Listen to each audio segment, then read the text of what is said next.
What's good, you guys? It's RT of YTSGaming back at again with another video. Today we got Wolong Fallen Dynasty. This new DLC will be huge by Creative Gaming. Let's check it out. See what he knows about the DLC that we don't know.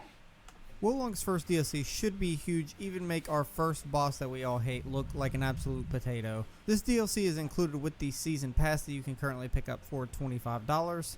The Season Pass includes access to all 3 DLCs that they're going to be offering, and we're going to go over some of the new armor, weaponry, cosmetics, characters, missions, and everything else that's going to be new with this DLC coming in June.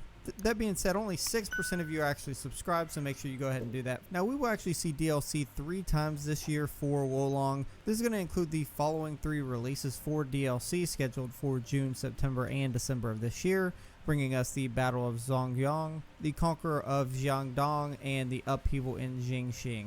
Lord, I hope I said those right. But we will be receiving all 3 DLC this year, and they will all include new equipment, characters, missions, etc. So if you already bought the Season Pass, you already have obtained the Qinglong armor. And with different versions of the game, Team Ninja has already released different armor sets and different transmog sets. As you can see, the Steelbook edition actually came with 2 other pieces as well, the Crown of Zurong and the Crown of Gonggong. These are in-game armor items, just posing that we're going to see a lot more new equipment and armor pop up throughout these DLC launches. So as far as June DLC is going to consist of the Battle of Zhuangyang, and there's actually a story behind this, since all the stories are based off of Dynasty warriors. After losing to Cao Cao in Yan province, Lu Bu fled to Zhu province seeking refuge with Liu Bei, who granted him a place in Zhaopei. However, while Liu Bei was away suppressing Yan Shu, Liu Bei seized Zhu province for himself, tricking its drunken guardian Zhang Fei. Though betrayed, Liu Bei obeyed Lu Bu for a short while before abandoning Zhu province and joining forces with Cao Cao. And this is just showing the storyline from the actual Dynasty Warriors games and franchises, which these stories are also going to follow in Wolong. This gives Team Ninja a ton of material to work with and a ton of characters and bosses to implement, and hopefully we see an advanced version of Lu Bu as a boss within these DLCs, considering now at this point he's kind of the face of this game in terms of enemies and bosses.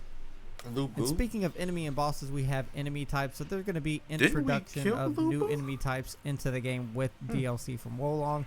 We already are familiar with a lot of the enemies we've already fought, such as the monkey, the flaming pine, and also the dragon, and a bunch of other enemies that, you know, we've fought on a current basis just due to the enemy variety. And yes, even the stupid tiger that I absolutely can't stand. I hate that damn tiger. I'm sure we'll get over it.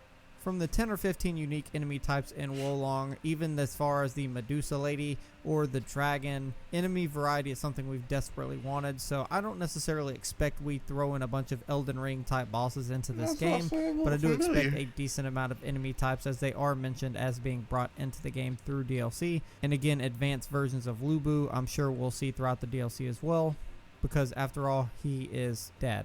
So, and with all the new enemy types that they're going to be bringing to the game, it also makes sense to have new characters within the DLC. This is going to help us get more armor, different armor sets, different weaponry, and they have like 90 characters to pick from Dynasty Warriors, so this should be pretty good. As an example, some of the Dynasty Warrior characters, such as Zhu, are types of characters that they can add into the game through DLC. You can see he's a quite bigger guy and actually uses a cudgel with a big ball in the end as a weapon. We currently don't have anything like that in Wolong besides a hammer. Some of the other characters, such as this one, who uses a sword and shield, can also be introduced into the game. This just shows the expansiveness of how many options they really have to pick from, and plus we really don't have any pickable female characters in the game as companions. No, we literally so introducing a female companion would be good. And then we also have a final one here, Sun Shang, as another character who kind of uses a ring type weapon to fight off enemies. Like I mentioned earlier, they have quite a lot of characters to pick from Dynasty Warriors to implement their characters, their armor sets, their weaponry, special moves, etc. There's a lot of potential here for some solid content being brought to Wolong this way. And you can see, just as an example, some brief character models of just a few of the Dynasty Warrior characters. I mean, there is such a large range that they have literally free reign of content that they can just throw in here at any time. Now, one of the big things that we want is new armor. So new armor is going to be introduced in the game, hopefully through these characters and new characters that we get. I'm sure their new armor sets, as well as maybe some new ones, will be developed. These are some Dynasty Warrior 9 character sets, and hopefully we will see some of these slowly make their way into the game depending on what characters they decide to add for these DLCs. But there are plenty of actually really good armor sets, weapon sets, that I'm sure will be added in the near future with the June DLC. This also poses the question for armor customization. Hopefully that's something we'll see in the future, so that way even when you use an armor set, you can customize the color and other certain things about it, allowing us to truly customize and make any character we really want to in Wolong. The actual updates for the game have gone very well so far. Let me know what you're most excited for in Wolong DLC, and make sure to check the video out on the right or subscribe on the left. Thank you guys. Make sure to hit that subscribe button, no cap. But that'll be all for this video. What do you guys want to see for the Wolong Fallen Dynasty DLC? Let me know in the comments. I personally just want to see new weapons and armor. And at least, I would like the story to be at least 20 hours long. That's probably a little bit too much, but that's just me.